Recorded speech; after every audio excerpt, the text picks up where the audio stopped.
Good morning, y'all. Happy Friday. We made it, y'all. We made it. I hope you guys had a great week. I had a great week, but I said I was going to have a great week, so it happened. Sometimes you just got to believe it, right? So, today's show is going to be about the different roles or the different people that are involved in a real estate transaction. So, sometimes we just think it's like the lender, the realtor, and closing. So there's like a couple of more people that's involved behind the scenes, and whoever you choose as your realtor, which should be me, of course, um, they will basically help you deal with all the different people that will be, reaching out to you that basically need to be involved for us to get to the closing table.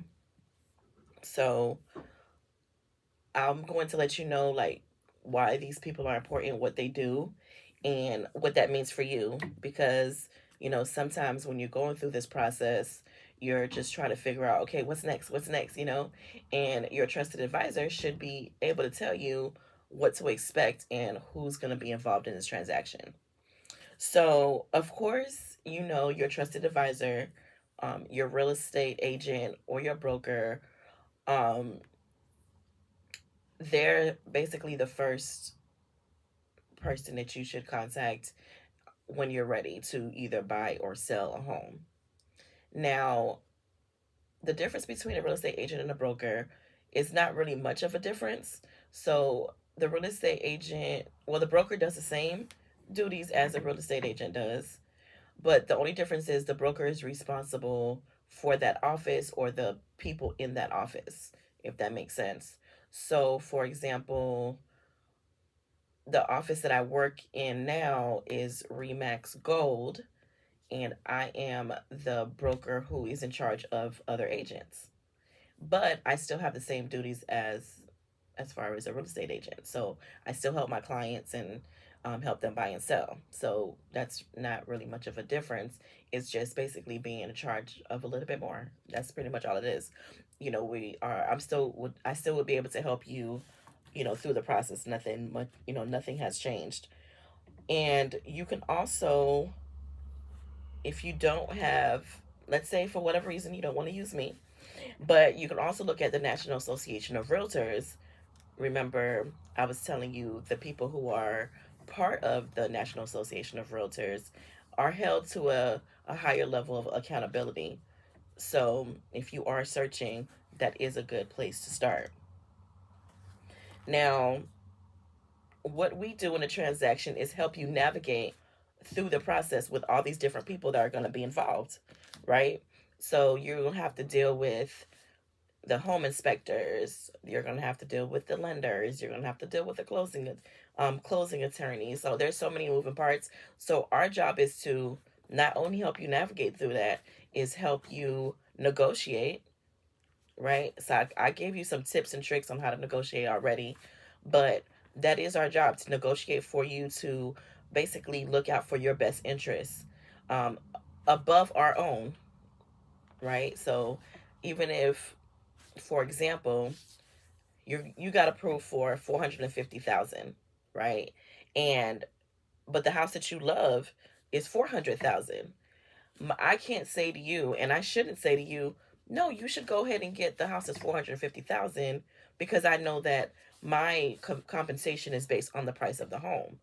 So my job is to make sure you get what you want, regardless of what my compensation would be, right? So any agent that you deal with, make sure that they're putting you ahead of themselves and making sure that they have your best interests.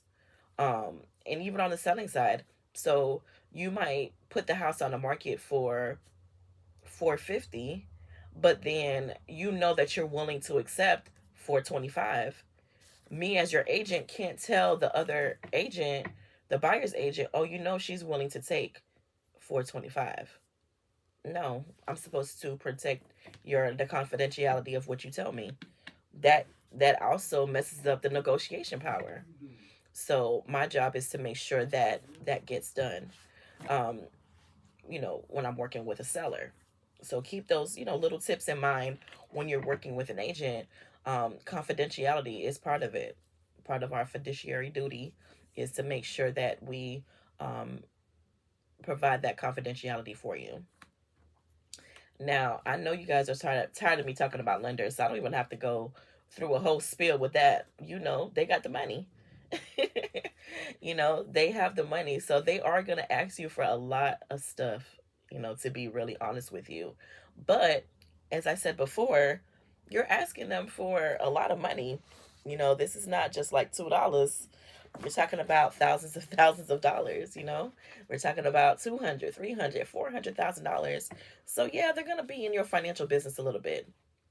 So just, be prepared, and that's something that your agent will definitely help you with.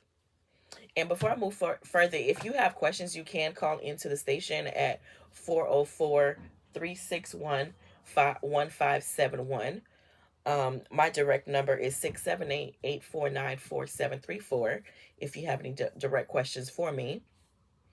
But yeah, so me as an agent will help you, with the lenders. Now, I will say this, something that I do find a lot is like when you're going through the process and you're asking for all this information, sometimes it is overwhelming. It is a lot of stuff.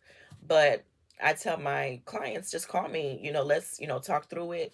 Let's see how we can work it out, because we can be upset. We could be up, mad about all the things that you're asking for. But at the end of the day, we won't get any further until we get them what they want.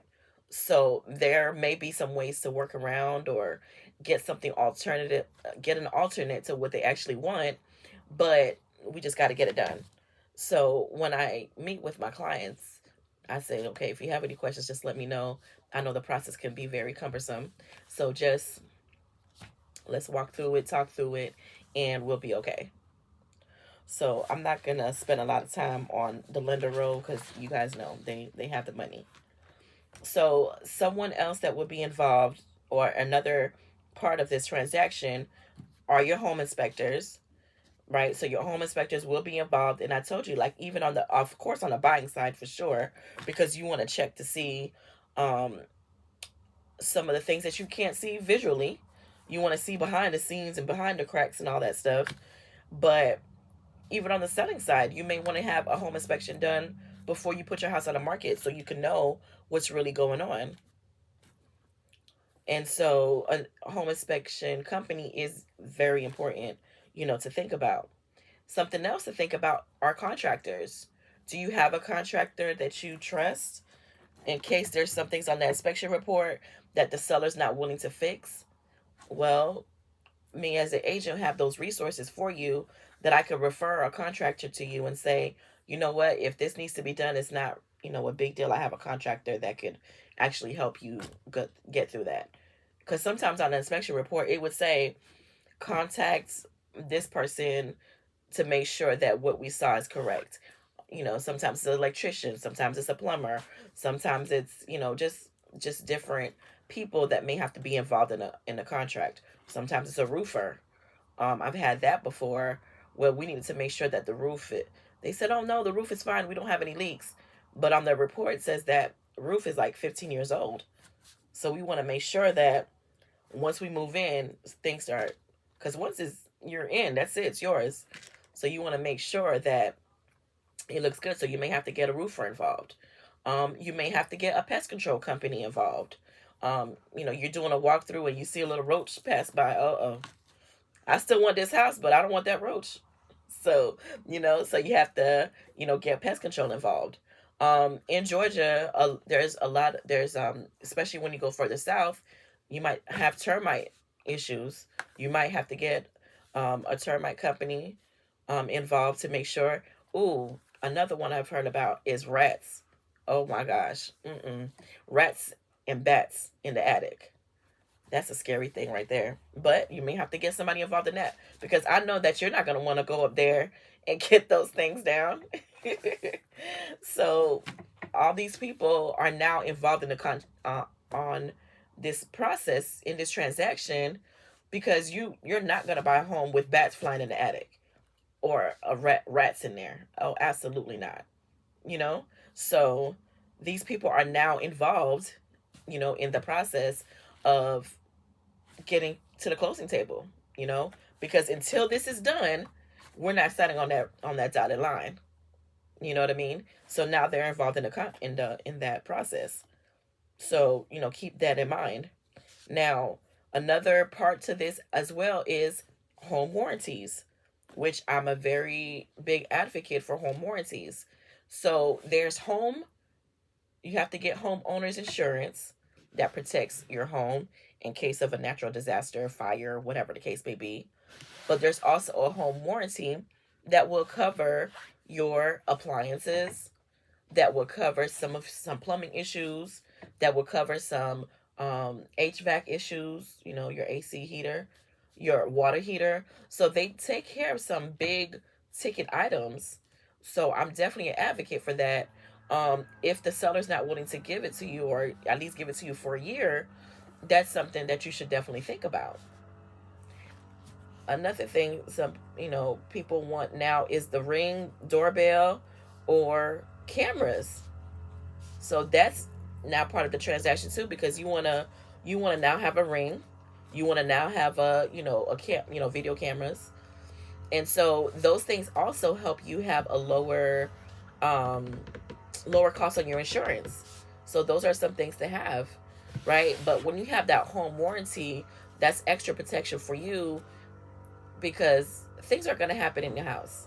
It happens when you're renting. It's going to happen when you're the owner. So having that protection in case these things happen, maybe you don't have $5,000 right now to fix whatever it is. That home warranty will help you with those costs.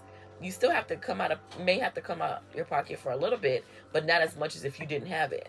So it's better to have it than not, because as things happen, you already have that in place. So now that is part of the transaction now, because you want to have that before you actually close and make sure that you're protected. So another part of the transaction is the appraisal. Every lender is going to ask for an appraisal, whether it's what they call a desktop appraisal, or they have somebody actually coming out. More than likely, somebody's going to come out because they want to see it. They want to see it just like you wanted to see it, making sure that it looks the way it looks on the picture. Everything they described about it is okay. Now, for my FHA people, if you guys get approved for an FHA loan, the appraiser is not only just doing the inspection to see the quality of the house, they're also looking for safety. Not to say that the conventional won't. If you get approved for a conventional loan, it won't. But FHA definitely will look for safety things. And some safety things that they look for to make sure, like the outlets in wet areas have what they call a GFCI. They look if this house has a deck, make sure that deck is stable, that you're not going to fall through. That's important. Here you go trying to have a barbecue and and it's loose. Like, come on, those are things that they're going to look at. They want to make sure that it's safe for you to move in. So the appraisals now are more expensive than they used to be. It used to be between $300 and $500. Now they're between $500 and $700. I'm like, woo. It's a necessary evil though, because you definitely want to make sure that what you're buying the house for is what it's worth. You don't want to buy a house that's 450, or they say it's 450, and to come to find out it's only 400,000. So it is important to have, but definitely, it's definitely a pricey. And then coming from the seller's side, sometimes us as agents have to basically ask for a second opinion on the appraisal. Unfortunately, that does happen. They undervalue the house. So that's why your agent will come in and help with that, because we already looked at what homes are selling for. So this should have came in at this amount. We negotiate to try to get the price that you want for that house. So when we come back, I'll finish up and talk about the other people that are involved in this transaction. And once again, if you have questions, call 404-361-1571. We'll be right back. All right, y'all. I am back. I was live on Facebook, but now I am live on Instagram. Trisha the Realtor. If you want to follow me on any of the socials, it's Trisha the Realtor on Instagram. It's Trisha the Realtor on Facebook. So yeah, I just switched it out. All right, so let's get back to this. Before we end, I want to make sure that I cover a lot of these things. So now the next person or people, company that is involved is the title company. Now, the title company, their job is to make sure that the title is clear. So there's no liens on the property. There's no disputes. Like, somebody was in a lawsuit and now they're holding on to this house. So that is definitely important to make sure that you have a clear title. And what they would do is that they will request what they call a chain of title. The chain of title basically goes from the time the first person had it up until the time that the last person that you're buying it from had it. And to make sure that no one has any rights to this house except for the person that's about to buy it. So this is very, very, very important. I had a scenario last year actually where we were maybe like a week or two about to close, and we found out that the seller had a $100,000 lien on the house. And I was like, oh my gosh, how are we going to close this? Like, that's not $2. Like I said, that is some money. So I was like asking, the listing agent, like, okay, what are we going to do? Because we definitely can't close with this amount that's due. And what happened, he was a truck driver, and the truck driver, I guess the truck that he brought from someone, it was a lemon. So he decided, okay, I'm not going to pay it anymore. Well, guess what? You still have to pay it. And they found out he had a house and put a lien on it. Thankfully, they were able to work something out, and he was able to pay what was owed so the title could be clear. Oh my gosh. Now imagine if that did not happen, or if you, for whatever reason, decided not to get a title company to look at that debt would have been yours because it's attached to the house. So having a title company look for that is very important.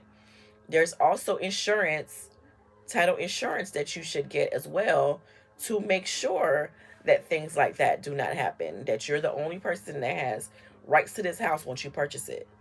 It's very, very, very, very important on the selling side as well as the buying side. So on the selling side, of course, you want to make sure that nobody put a lien on your house that you didn't know about, because that happens sometimes with contractors as well. They can put a lien on the house if you don't pay contractors as well. It's called a workman's um, mechanics lien that they could put on your property. So be careful of that as well. So this is very important part of the process. And when you're going through the process on the buying side and the selling side, you will get notifications from them as well. So I had a client of mine call me and they were like, who is this attorney that keeps reaching out to me? I'm like, oh, this is the attorney that I told you that we would be working with to get you closed. So in Georgia, it's required for you to close with an attorney. Not all states are this way, but Georgia, it is required. Now, keep in mind that the attorney will be representing the lender, not you. So they don't have, I don't want to say they don't have your best interests, but they really have the best interests of the lender, because the lender is the one that tells them what to read off to you. All that legal jargon, all that million paperwork that you have to fill out, that is the protection of the lender, not you. So if you want to get an attorney to make sure that you understand what you're signing, you have the right to do that. But that is something that you will have to pay for. The attorney that we would close with, especially in Georgia, is not there to protect you. They're there to protect the lender and to basically reiterate what the lender already told you. Like, if you don't pay us, we'll put you in foreclosure. Period, point blank. As simple as that. But they have a lot of paperwork to say the same thing. So keep that in mind. They are there for the lender, not you. So if you want an attorney at closing to make sure you understand what you're signing, because once again, it's a legally binding document, you want to make sure that you have your own attorney present and don't rely on the attorney that we're closing with. Okay. Now, when you are at the closing table, you have the right to ask questions because you want to know what you're signing. But if it's something that an the attorney could say, listen, I'm not representing you, I'm representing the lender, and this is what it says. And if you need any more clarification than that, you have to have an attorney look at it. I've seen it happen. I mean, when I tell you it's a lot of paperwork that you will be signing, I have certain clients that have read through it to make sure like they know what they're signing, which I don't blame them because ignorance of the law is not a defense. So you want to know what you're signing, but it is a lot of paperwork. So that it goes from a closing could take an hour, but then with questions, it could be 2 hours. And that's okay as long as you feel comfortable in what you're signing because you don't want to say, oh, I didn't know. Well, it was in the paperwork. Oh, I didn't read the paperwork. Well, that's whose fault? So, yeah. So they will be contacting you, asking you for information prior to, and at closing, they would be getting a lot of information from you as well. So, um, before we end, the other people that may be involved, of course, we talked about insurance. You have to have homeowners insurance. Right now, I would definitely say to make sure that you are getting more than one quote. Because of hurricanes and all these different things that are happening, these insurance companies have definitely, those quotes are definitely higher than what they were. So you should get more than one quote for that. And make sure you get the proper coverage because you don't want to only get something that's cheap. You want something that's good um, because of the hurricanes, because of a fire. I've been hearing more fires than anything. Make sure you have the protection that you're supposed to have. If your house is 300,000, you don't want to get a policy for 250. You want to get a policy that's 300 or more, as your house builds equity. So make sure you get the proper protections. Something else that you may think about too is having a surveyor. And so what the surveyor does is make sure you know where your property line is. So if you wanted to put a fence on your home, or if you just want to know, okay, how much of this property is mine? I know in Georgia that there are some houses that have acres and acres. So you want to know where does it stop? Where does this property line stop and what does it start? So the surveys are important as well if that's something that you want to do and want to know because sometimes the seller does not know because they never had one. To get a survey done is about $500. It's been a while since I actually had one done, but the last time it was $500. It could be more because guess what? Um, you are definitely, things have gone up. So on my Instagram, somebody says you're signing your life away. Absolutely, you're signing your life away. No, seriously, but it's a lot of paperwork, but you're not signing your life away. You are gonna get whatever house that you want. So before I end the show, I want to kind of recap on the different people that are involved in this transaction. Of course, the real estate agent or broker, your lender or mortgage broker. So I didn't say this, but the mortgage broker works with several different lenders. So it might be ABC Mortgage Company, but they work with Bank of America, Truist, all these different lenders to make sure that you get qualified for something. So that's what's involved in that. And then, of course, your home inspectors, your contractors, your pest control, termite control, roofers, all those people may be involved in the transaction. Your appraisers, um, the title company, the closing attorney that in Georgia that you need to have. So all these people will be involved in, the surveyor as well as the insurance person. All these people are involved in a transaction. So if you do have questions before I let you go, please call me directly at 678-849-4734. And I would love to answer any questions that you may have. But for now, I have to let you go. You guys have a great and happy Friday and a great weekend. And I'll see y'all next week. Bye, y'all. This has been